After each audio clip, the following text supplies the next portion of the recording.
Hi friends, तो बात करते हैं हम इस वीडियो में शबनम जी के हवाले से। अच्छा, उनको और उनके हस्बैंड को बहुत ज़्यादा बैकलैश मिला। उनको बहुत ज़्यादा लोगों ने कहा कि आप लोग एक्सपोज हो गए, आप लोग नेहा से जो हो वो जेलस हो, आप लोग उसकी सक्सेस से जेलस हो, और क्योंकि आप उनके व्यूज़ से जेलस हो ना। और जब ये लाइव आए थे तो वहाँ पर नेहा ने इनफैक्ट कमेंट्स किए थे, उनके हस्बैंड ने कमेंट्स किए थे कि हमने ऐसा आपसे कब बोला है जो बातें आपने जाकर आगे लोगों को बताई हैं या की हैं। अच्छा, मुझे ना इनकी एक लाइव याद है, मैंने बाय चांस देख ली थी, और वो तब की थी कि जब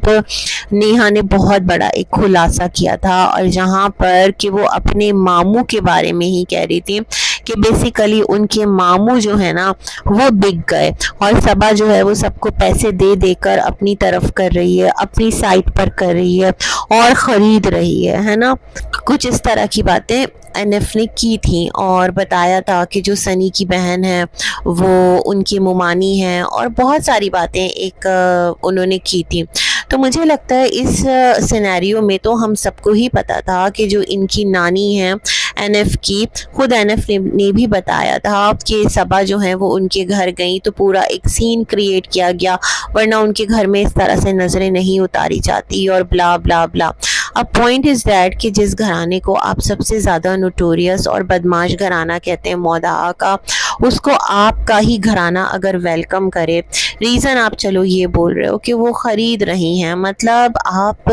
के अपने घर वालों का जो आपके अपने हैं, आपके मामू हैं, आपके प्यारे हैं, तो क्या वो इस कैलिबर के हैं कि कोई भी आकर उनको ख़रीदेगा तो वो बिक जाएंगे? फिर तो यहाँ पर जो बातें उन्होंने आपसे की थी ना नेहा, जो भी कुछ सबा से रिलेटेड उन्होंने आपको बातें बताई और जो आपने आकर आगे रखी, क्योंकि आपका सोर्स आपके मामू मानी थे, तो आप ये भी समझ सकते हैं कि अगर वो पैसों के लिए कुछ भी कर सकते हैं तो किसी का पैसा देखकर वो किसी हद तक जेलस भी तो हो सकते हैं ना, और कोई भी कहानी वो कर सकते हैं। आज उन्होंने आपके बारे में नहीं सोचा, आज उन्होंने ये नहीं सोचा कि उनकी खुद की भांजी जो है वो किस तरह से सामने शर्मिंदा होगी, और उसको ही जो है ना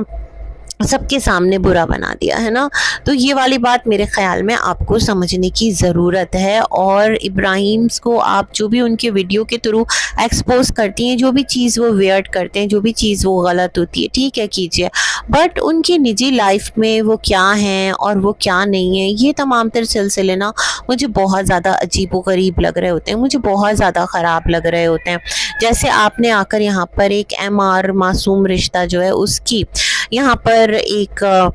शुरली छोड़ दी है, और उस शुरली को देकर कितने सारे लोग आ गए ना जो जूजू हैं, वो अलग कहानी कर रही हैं, पता नहीं वो क्या कहानी कर रही हैं। उनका मैं लेटेस्ट वीडियो भी सुन रही थी, कौन कौन से कैरेक्टर्स हैं जिनको वो इंट्रोड्यूस करवा रही हैं। सुनने वालों को समझ में भी नहीं आ रहा कि अरे भाई कहना क्या चाहते हो, इन लोगों को तो हम जानते ही नहीं है। चलो सैमसन की हद तक ठीक था, लोग उसको जानते हैं, अब इसका वो, फला का वो, ढिम का, ये तमाम तर बातें कौन किसके बारे में इतना जानता है। लाइक जो रेडिट लेडी है उसका 80-85 लोगों का ग्रुप है, और 80-85 लोगों के ग्रुप में सिर्फ उसको ही फ्रंट पर रखा गया है। देखिए, अगर उसकी एक लेटेस्ट पोस्ट आई है रेडिट लेडी की कि उनके जो इस ग्रुप मेंबर में से कोई हैं तो उनके यहाँ किसी की डेथ हो गई है, तो उसकी वजह से वो 3-4 दिन के लिए ऑफ रहेंगे, मतलब अपने इस मिशन से जो कि यहाँ पर है। अब मुझे आप एक बात बताएं, खुदा ना करे किसी जान पहचान वाले के घर में जो भी इस तरह का दुख सुख आता है तो लोग जाते हैं, अफसोस करते हैं, उसके बाद जो उनका काम होता है बेसिकली है ना, ये काम है, यहाँ पर आप अपनी सर्वाइवल के लिए आए थे ना, कि आपका सोसाइटी में सर्वाइवल मुश्किल कर दिया है, जीना हराम कर दिया है, ये ऐसे नेबर्स हैं, ये इतने बुरे लोग हैं। तो कहते हैं ना, जस्टिस डिलेड जस्टिस डिनाइड, तो आप जितना डिले करेंगे चीज़ें उतनी ज़्यादा कॉम्प्लिकेशन में जाएंगी। तो मेरे ख्याल में आपको तो फ़ौरन से आकर चीज़ों को रैप अप करना चाहिए, आपको सिचुएशन को कंट्रोल करना चाहिए। इस टाइम लोग आप पर इतना क्लियर डाउट डाउट कर रहे हैं, और मुझे तो खैर ऑलरेडी आप पर यकीन ही नहीं था, क्योंकि जिस तरह से आकर आप यहाँ पर चीज़ों को लेकर रखना स्टार्ट हुई, बातें करना स्टार्ट हुई, कुछ आपने इस तरह से इनको बहुत बड़ा गैंगस्टर बना डाला। और ना सिर्फ ये कि गैंगस्टर बना डाला, एक मुझे और भी बहुत अजीब चीज़ लगती है, जो सनी है ना, वो देखें रोज़ा भी रखता है, वो नमाज भी पढ़ता है, हो सकता है भाई गुटखा वगैरह खाता हो जो भी है, लेकिन नमाज रोज़े का वो पाबंद है। और उसको यहाँ पर आकर जिस तरह से तमाम तर लोग बोलते हैं, उसकी आंखें चढ़ी रहती है, तो वो जो है ना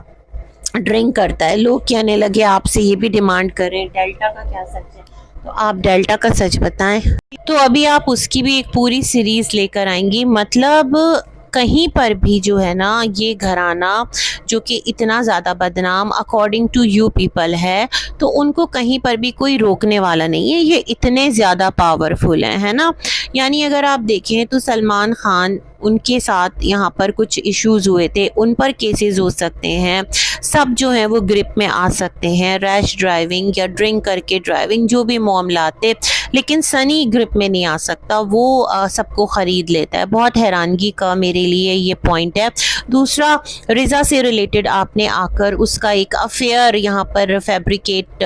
स्टोरी सुना दी, फैब्रिकेटेड। दूसरा, यहाँ पर आपने एक और चीज़ की, और वो क्या की, आपने जो महर है उस बच्ची से रिलेटेड आपने कितना एक अजीब स्टेटमेंट दे दिया कि वो जो है पैसे लेती है सबा से, उसको जेब खर्ची मिलती है और वो जाकर लड़कों पे खर्च कर देती है। मतलब इस घराने के हर इंसान को आपने कैरेक्टरलेस साबित करने में कोई कसर नहीं छोड़ रखी। आपका मुझे लगता है कोई अलग डिफरेंट एजेंडा है। मैं नहीं समझती कि आप इनका पीआर हैं। एक नोट पर ना मुझे ऐसा फील होता था कि शायद आप कोई इनका पीआर हैं, शोएब का प्रोजेक्ट वगैरह आ रहा है, इनके व्यूज़ अप जाएंगे और इस तरह की चीज़ें, बट वो अपने आप को आगे ले जाने के लिए अपने किरदार को, अपने घर की बच्चियों के किरदार को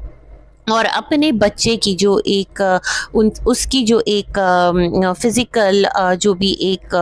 स्टेटस है उसको लेकर के ना यहाँ पर सवालात नहीं बनाएंगे। तो ये सारी चीज़ें मुझे बहुत ज़्यादा गलत लगती हैं, जो कि आपने भी की हैं, बहुत सारे लोग और भी बैठ कर के कर रहे होते हैं आपके दिए गए इंफॉर्मेशंस पर। जैसे आपने कहा था जब तक आप लोगों को इंफॉर्मेशन दे रहे थे तो लोग उस पर लाइव भी कर रहे थे, लोग उसके ऊपर पॉडकास्ट भी बना रहे थे। तो भाई जाहिर सी बात है ना, यहाँ पर लोगों को बात करनी है, मसाला तड़का लगाकर आगे रखेंगे तो ही ऑडियंस आती है। अगर आप तरीके और तमीज़ से बात करते हैं ना तो लिमिटेड ऑडियंस आती है, लेकिन अगर आप चस्का मस्का और ये तमाम तरह सिलसिले करते हैं ना तो उसके बाद क्या होता है, ऑडियंस का फ्लक्स आपके साथ जुड़ने का एक